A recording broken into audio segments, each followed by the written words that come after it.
ቅዳሴያችንን የምናዜመው በግዕዝ ብቻ ነው።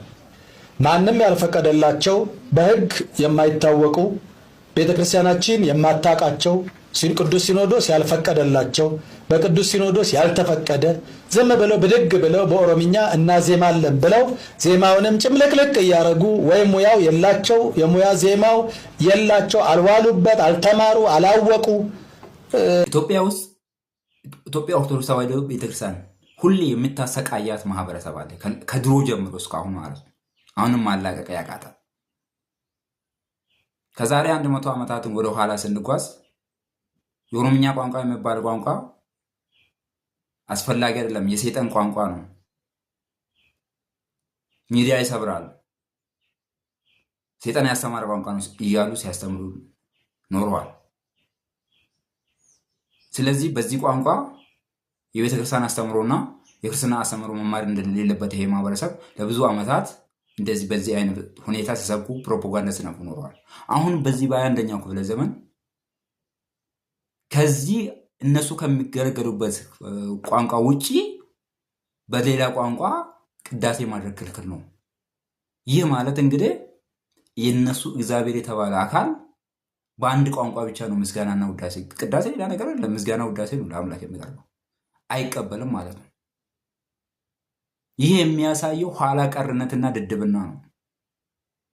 እግዚአብሔራቸውን የቀረጹት እግዚአብሔራቸውን የሳሉት እግዚአብሔራቸውን የፈጠሩት በነሱ ልክና በነሱ አእምሮ በነሱ ጭንቅላት ኋላ ቀር ደደብ የማያስብ ቋንቋን የሚመርጥ ማህበረሰብ የሚመርጥ ብሔርን የሚመርጥ ሀገርን የሚመርጥ ማንነትን የሚመርጥ ሰውን ከሰው የሚለይ መጥፎ አስተሳሰብ ያለው ነው የነሱ እግዚአብሔር የሰሩት እግዚአብሔር።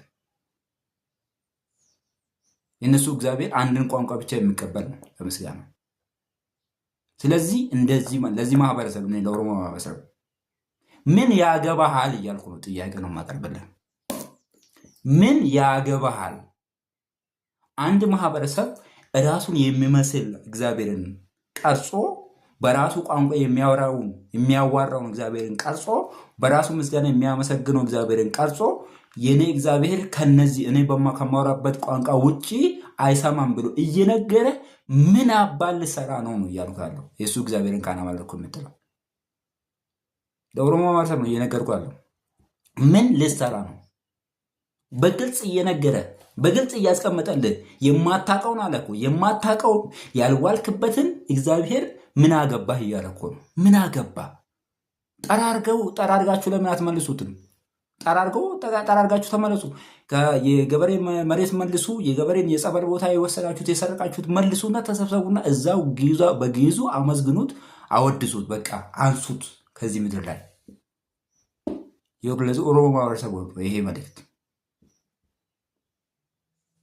ምን ያደርግልሃል?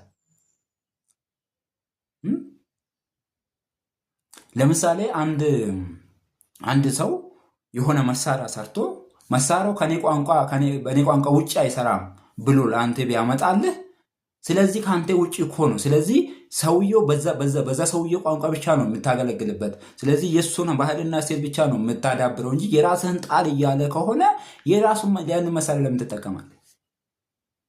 ቢያንስ መሳሪያውን ከምትጠቀም እኮ መሳሪያ የሚያገለግል ነው። ለምሳሌ አንድ ሰው ስልክ በእንግሊዝኛ የተሰራ ስልክ በእንግሊዝኛ ብቻ ነው የሚሰራ ብልህ፣ ግን ያን አንተን የሚያግዝ ከሆነ ያ መሳሪያ አንተን የሚጠቅም ከሆነ ትጠቀማለህ ያንን ቋንቋ ለምደ። ይሄ የሃይማኖት የተባለ ግን አንተን ከመጉዳት አንተን ከመዝረፍ ውጭ እየጠቀም አይደለም። እየነገረህ ግልጹን የማታውቀውን ያልዋልክበትን የማችልበትን እያለ ግልጹን እየነገረ የምን አባክ ነው የሰውን እግዚአብሔር የምታመልከው? ደሞ ፈጣሪ እንደሌለው ሰው፣ ደሞ ባህል እንደሌለው ሰው፣ ደሞ እሴት እንደሌለው ሰው፣ ደሞ ታሪክ እንደሌለው ሰው ማለት ነው።